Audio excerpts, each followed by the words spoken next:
Good afternoon and welcome to this Royal Irish Academy of Music online guest lecture. It is a great pleasure to introduce Dr. Paulo de Assis from the Orpheus Institute in Ghent, who will be presenting a lecture entitled Artistic Research in Music, from Practice to Practice Through Research. Paulo de Assis has developed an international profile as a researcher who combines musical practice as a pianist of the classical repertoire, experimental performer and stage director, musicological expertise on 20th century Western art music, publishing experience as author and editor, and wide-ranging transdisciplinary interests in contemporary philosophy and epistemology. His work over the last 12 years has been devoted to artistic research. He was the principal investigator of the European Research Council project, Experimentation versus Interpretation, Exploring New Paths in Music Performance in the 21st Century, hosted at the Orpheus Institute from 2013 to 2018. He is the founder and chair of the international conference series Deloitte's and Artistic Research, otherwise known as DARE, and is the editor of the book series Artistic Research at Rowman and Littlefield International in London and New York. He is regularly invited for keynote speeches, evaluation committees, review panels, PhD external examinations, masterclasses, concerts, and performances. Paulo is the author of 3 books: Logic of Experimentation, Rethinking Music Performance Through Artistic Research in 2018, Luigi Nono's Vende, 2006, and Domani L'Aurora in 2004. As an editor, he has published 14 volumes, including Artistic Research, Charting a Field in Expansion, 2019, Virtual Works, Actual Things, Essays in Music Ontology in 2018, The Dark Precursor, Deloitte's and Artistic Research in 2017, and Experimental Affinities in Music in 2015, amongst many others. I would like to thank Paulo most sincerely for accepting my invitation to present this lecture. I hope we can welcome you to Ireland in person in the future, but for now we are delighted to have Dr. Paulo de Assis with us today to present this guest lecture entitled Artistic Research in Music, from Practice to Practice Through Research. Thank you, Denise. Thank you very much for this very detailed presentation. Yes, I have been working on artistic research for a substantial part of my life. I think now officially 14 years, but even before I knew what is artistic research, I was doing artistic research without knowing it. And so indeed, I consider this as one of the big things in my life is my dedication to a kind of practice that is imbued by research, and where research is done from a creative perspective to construct, to build new things. So I think that was very nice in your introduction. That was clearly evident for everybody that that's my kind of take in music and in music research. And for today, what I thought to keep it very simple, because you mentioned I have interest in philosophy, in psychoanalysis, many things, but today I want to keep it quite simple, and I want to convey 2 main messages. So first, I will present you some basic thoughts, how I see artistic research, some very foundational ideas. And then the big part of this presentation, I want to go through one online publication I have, and I want to go through it in very much detail so that you really grasp how I am approaching artistic research. And at the very end, I will tell you a little bit my future plans. So this is my 6 telegrams. This is a kind of preliminary to the real presentation.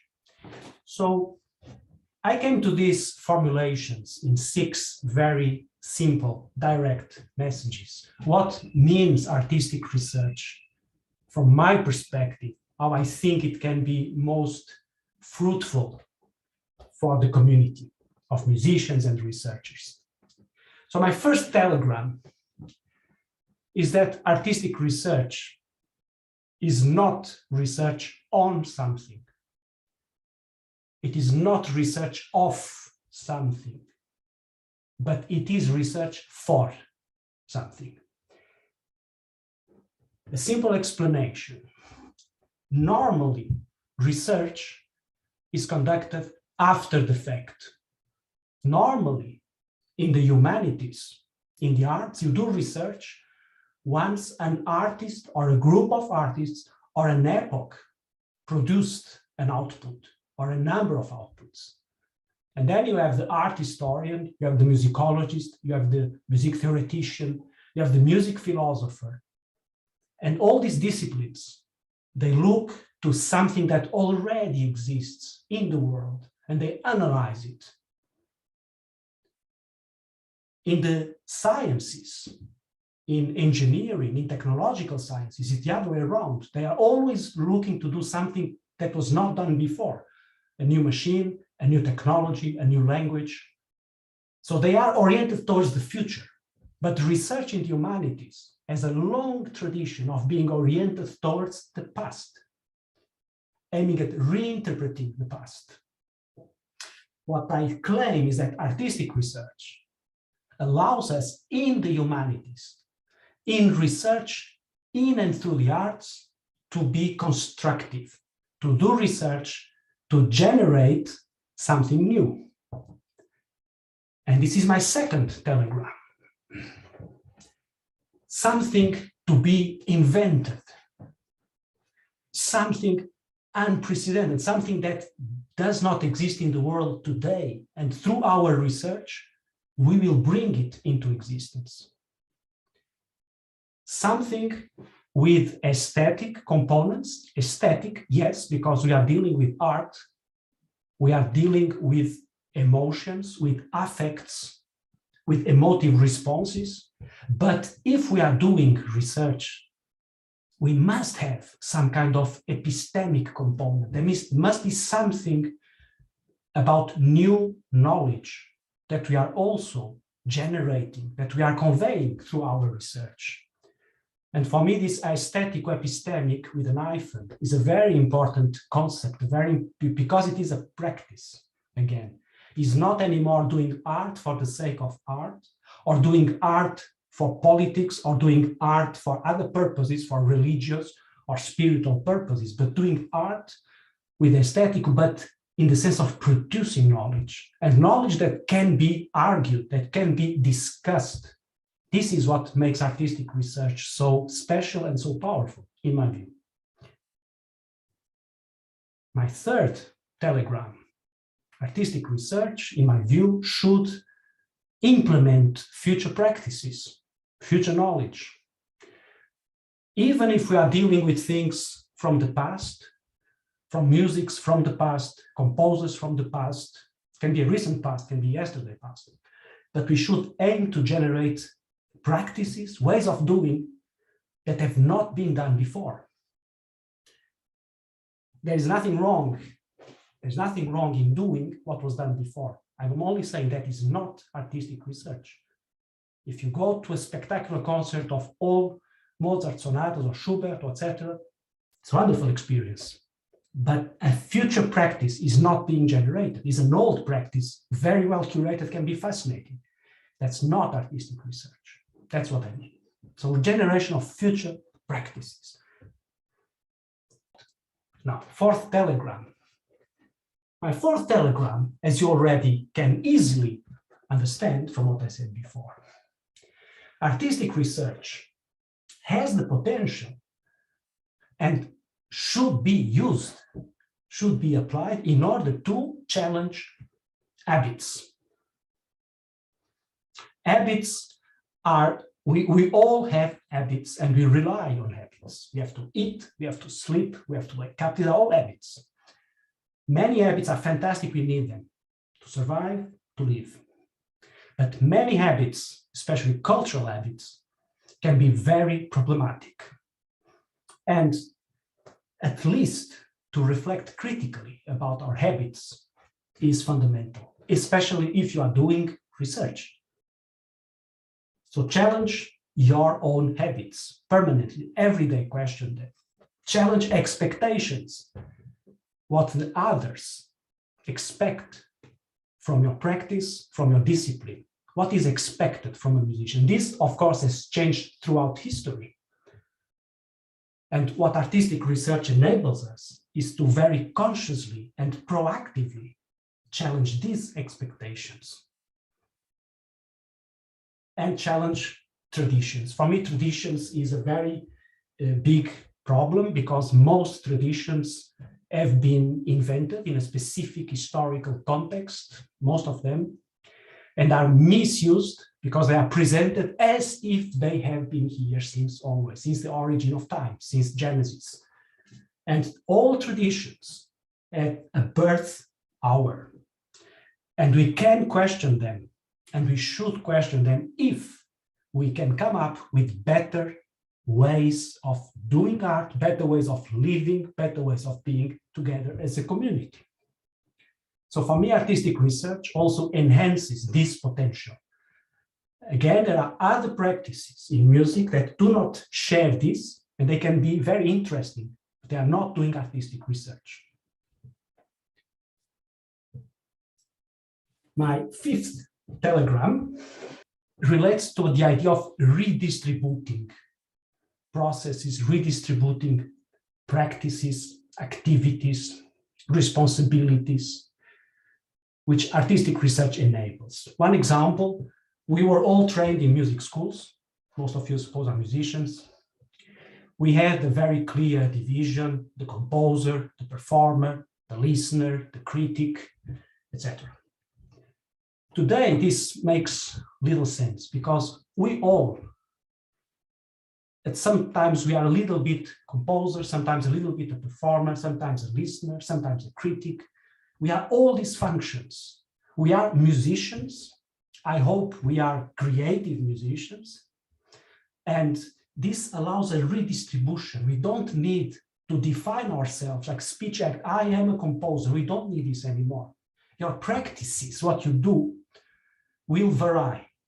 A composer is performing, even in the act of composing. That's a performative act, absolutely.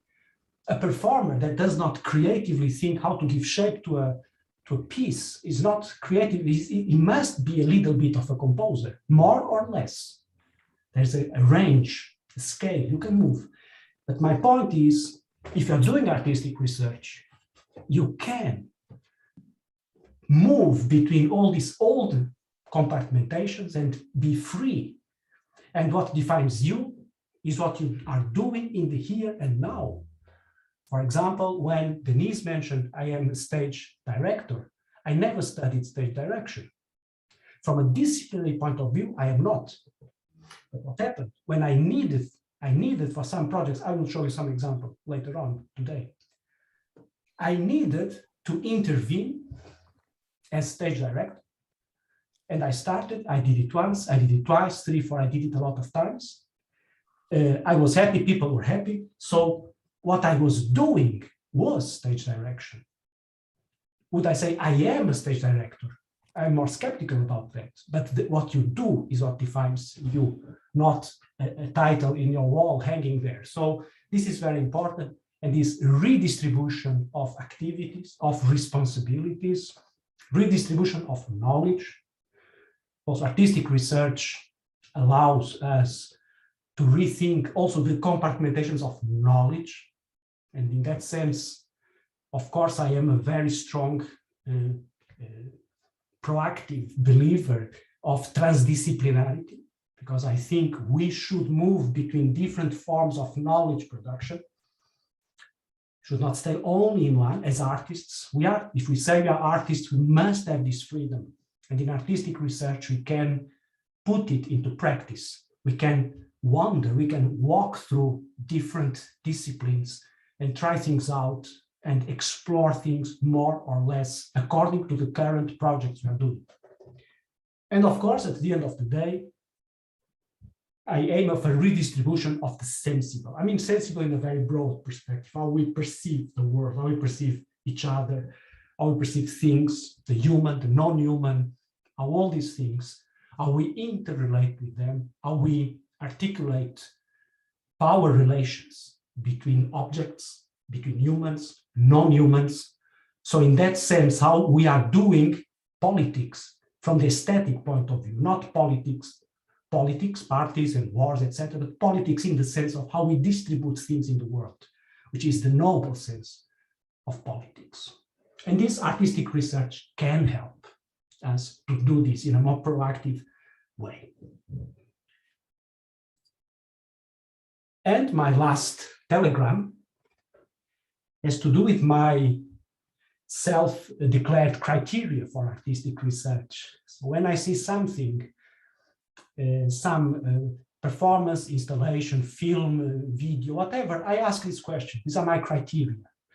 What about the artistic quality? Is there high artistic quality? So the know-how, the métier, as the French say. So is this person who started, for example, as a photographer, is this thing is presenting, he or she is presenting, is this photographically well done, well crafted or not? And if not, why? And maybe there's also reasons for not being, but I look at the artistic quality, very important for me. So this means, in my eyes, an artist researcher must be an artist. Other people don't say this. I think so. That's my view. Must be. So that's the first criteria, the artistic quality. The second criteria is what I call the aesthetic criticality. So the capacity to problematize. This means, how is this object, this phenomena that I am receiving, how is this problematizing its own field, problematizing the world, problematizing knowledge, problematizing what we know, what we don't know about a given entity.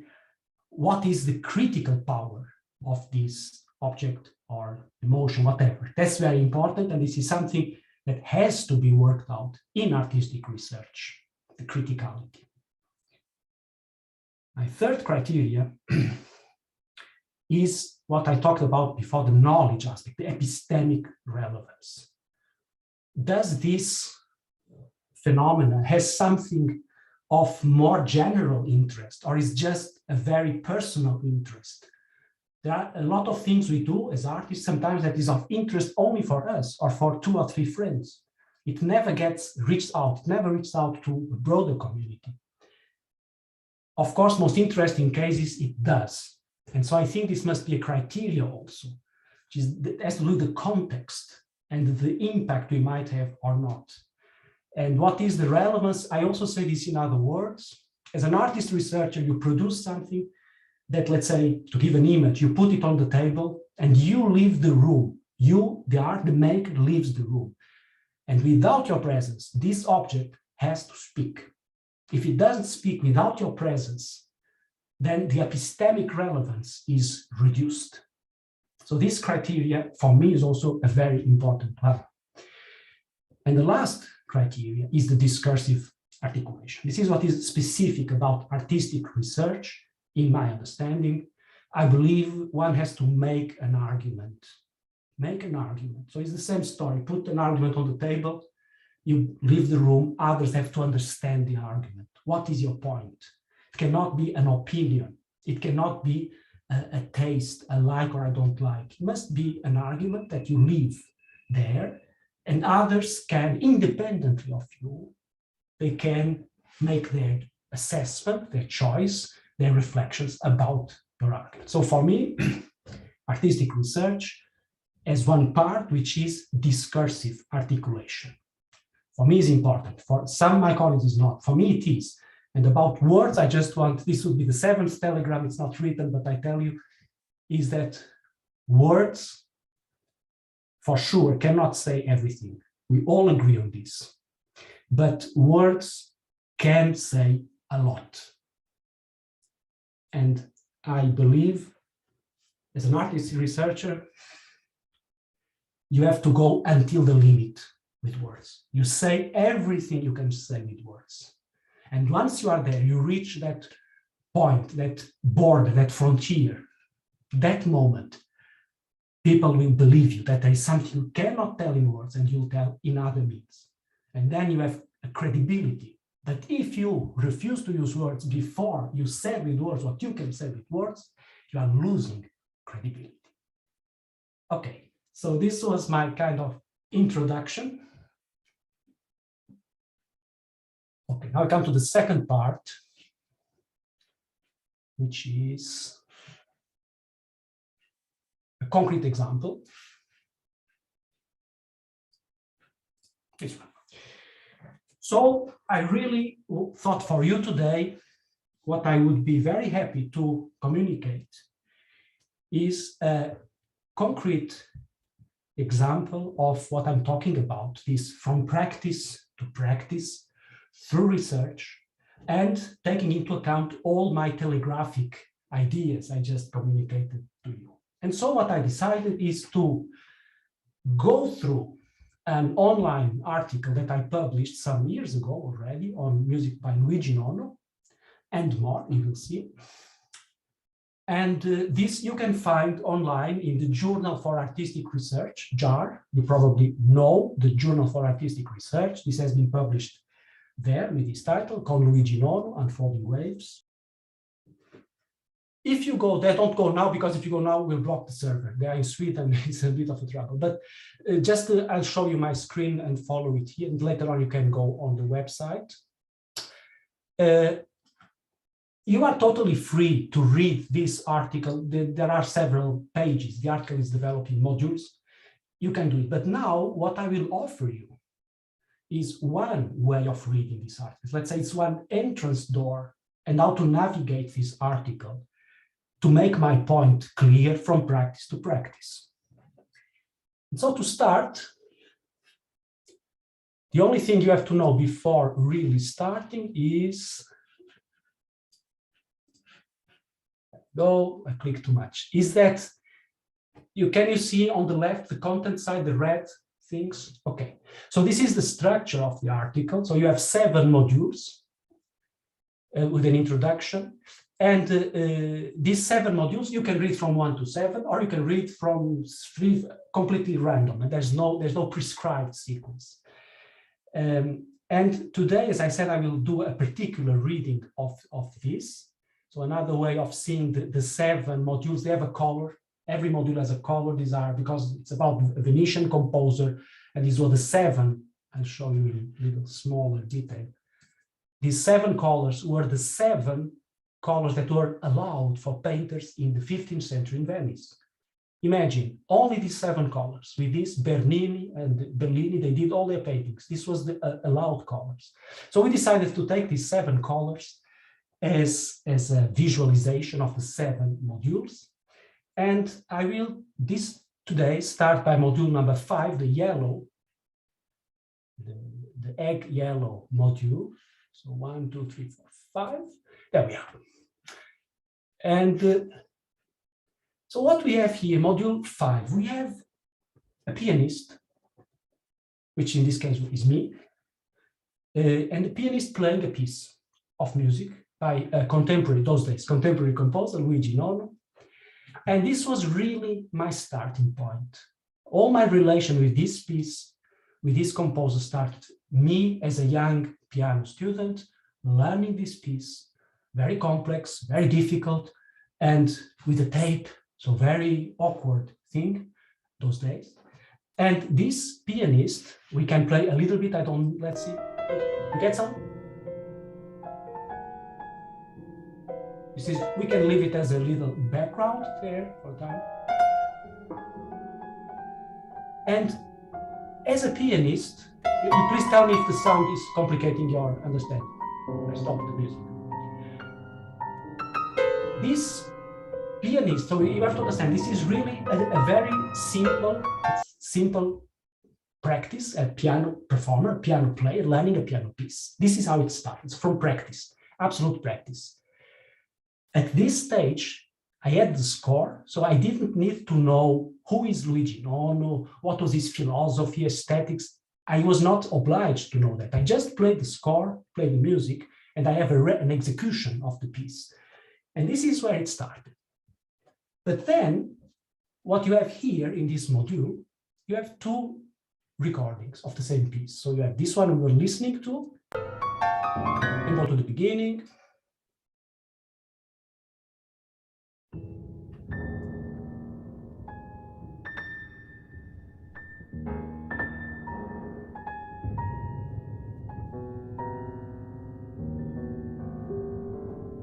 And you have another recording, the same piece, by the same pianist.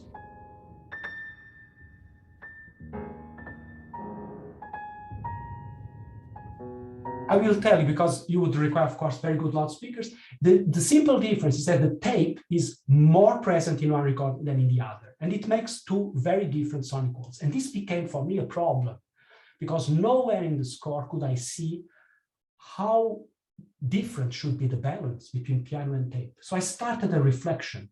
What is this situation? Me as a pianist start this reflection. So I went to another level, analytical level. Still as a pianist with, okay, some analytical tools. And I started watching, observing, synthesizing what is in the piano. So you see on the left side, a reduction of the piano pitches for every section of the piece. And on the right side, tape. So a reduction of the pitches, the dominant pitches on the tape. So I started thinking, and then you have piano and tape on the third column, where you have a kind of the two in a score, kind of the reduction in a score, so that I could start understanding the complex relations between piano and tape. So you have already a very reflexive moment here. You start going into the analysis of the piece, but still music analysis. I would not call it artistic research still. And the next stage, when I got into this and was playing the piece a lot and I was confident and I knew the piece, I wanted and I needed to know more. So at some point, I really wanted to know more from the history of the piece. And so this pianist, music analyst, here becomes a musicologist. Yeah? And this person is making a research on the history of the piece, when the piece was composed, for which pianists, in which studio, how was it composed, recorded, how was this? And so you have a musicological essay, not very long in this case, but could be an article.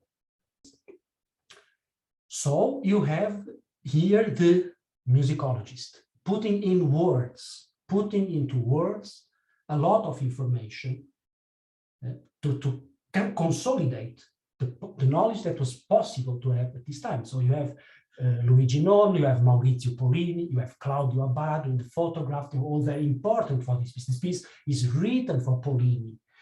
The piece is dedicated to the wife of Pollini. Abbado was a common friend. They had made a lot of music together. So I'm writing all these things. In the little box, I'm providing very factual information about the piece, the kind of catalog information about the piece. So this is the musicological part. But then, to do this, I went to an archive.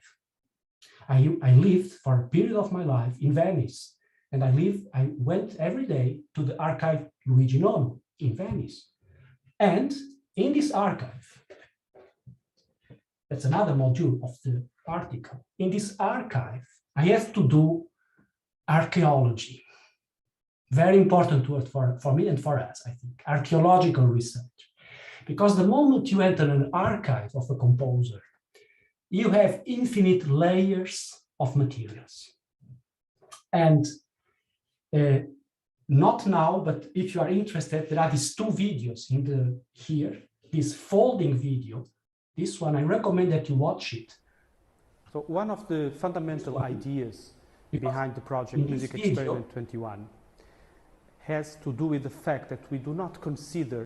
In this video, I show the kinds of materials that I was able to see in this archive. And that allowed me, this was a very crucial experience for me, allowed me to see that the musical work is made of infinite component particles. Sketches, drafts, recordings. Then you have the tape. So you have working recordings of Pollini playing just one pitch, two pitches, a chord, recording, combining, mixing. You have all that in the archive. You have recordings of the piece after it was released, so from different performers. All this material is available there. You have different editions of the piece. So for me, this was a crucial moment because it really opened a new understanding of what are musical works, which is something I developed in my book, Logic of Experimentation. Denise mentioned, I mentioned there's one chapter about the new image of work, which is very much assemblage idea of works, an assemblage of all these infinite materials. So in these two videos, in this module, I explain what kind of materials you have from the past. But in the second video, part 2, unfolding, I show you what you can creatively do with these materials. And for the sake of time, I will jump to what you can do. Okay, this is a very analytical thing. I leave it to you when you have time to delve into this. It's an extended analysis. I would call it extended analysis of a piece because it's based on the sketches a lot. So not only the score, but the sketches.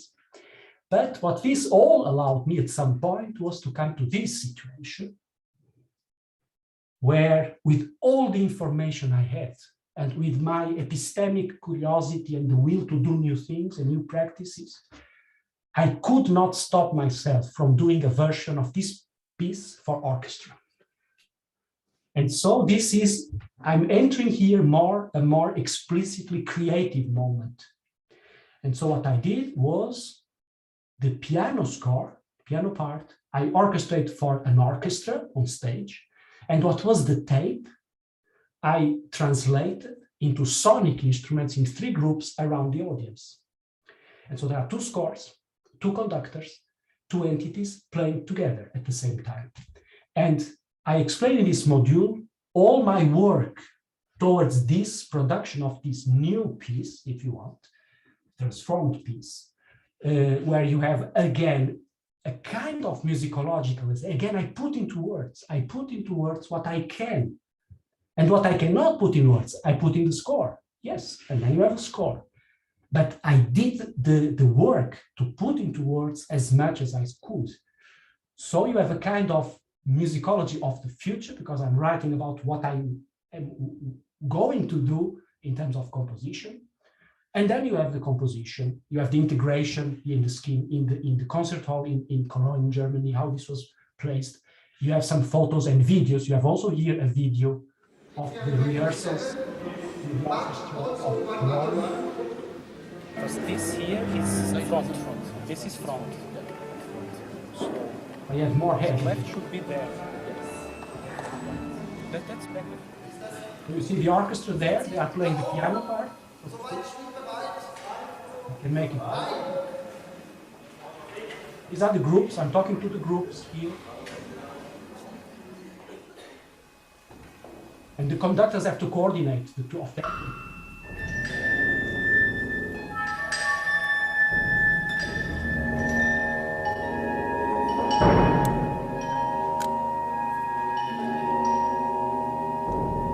These are all materials that, if you are curious, you can watch later on. These videos are short. I kept them 3-4 minutes, I think 5 maximum. So it's short, you can see it. And then my last module is the final score, the complete final score. And the final on the left here is the recording. By the way, you can also find on the CD this recording. It's been published by Kairos, Vienna. So you have, and my score, you have a PDF here, you can download. As I was saying before the meeting started to Denise, I'm a believer in open source, open science, open data.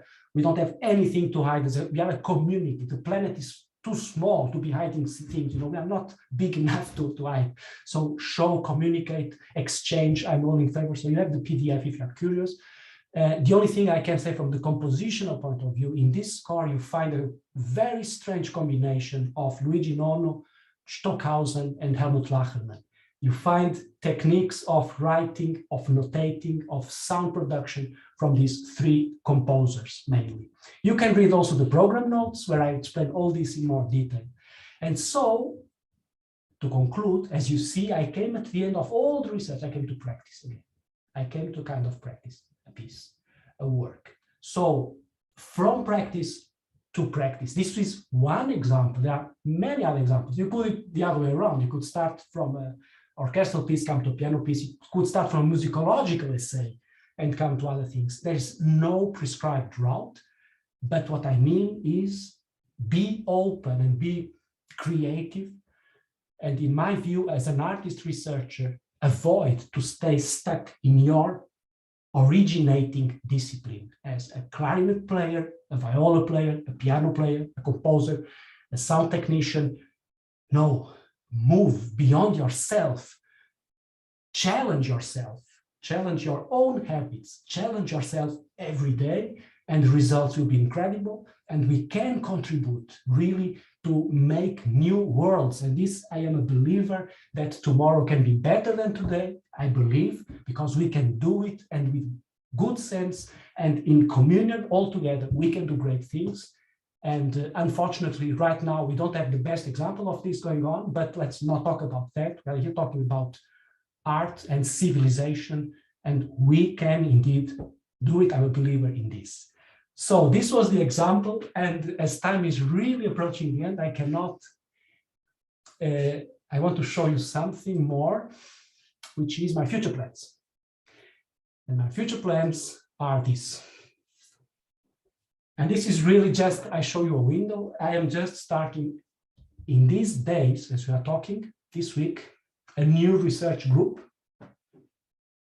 We will be doing research on hypermusic, geomusic, so geolocated music. Hypermusic is music that is multiple components, not only multimedia, also musical. We can explain this in another day. Hypermusic, geomusic, algorithmic composition, so generative music, and I think very crucially, blockchain. And if you go on the Orpheus website, you can find already this text there. So it's a very starting, we are starting this week. And what we are going to do in 2 months is a first seminar, this one, for which you are all very warmly invited. You can participate as active or just passive, just as an attendee. You can just listen to the seminar, which has to do with music NFTs. You probably already heard about this word, NFT. We explain also in our call, but basically we are looking for creative potentials of the blockchain and blockchain networks for artistic research. And the premise is very simple. We live in a completely digitized world. So we are, in that sense, in a post-digital era, because everything has been digitized, or almost everything. Our activity as artists, musicians, performer, composer, etc., what we do is digitized. You all have your compositions or your performances in any form of digital media, I'm sure. And so the question is how to behave in this post-digital era. We cannot go back to 19th century and say, here is the CD. This is old, this is very old format. I have the CD, but it relates to a real piece that you can hear in a real concert. No, much more interesting is, okay, you have this digital object, what can you do with it in a digital ecosystem? And this is what we are now starting to implement. And I think blockchain networks offer incredible opportunities. Again, there will be misuses, but I believe in the good uses. And this seminar aims at exploring what can be these good uses of blockchain for artistic research. You can also find this on the Orpheus website. We have fantastic keynote speakers from the Imperial College, from the University of Zurich, from Dublin, Rachel O'Dwyer from your National College of Art and Design, so a national from you. We have incredible people, and the call has been launched like last week, so this is very fresh, and I really wanted to share with you, because I hope I can excite you about this blockchain and about MetaMusic X. And please, if you have any ideas about this, send a proposal to the seminar or just come and listen, and let's keep in touch.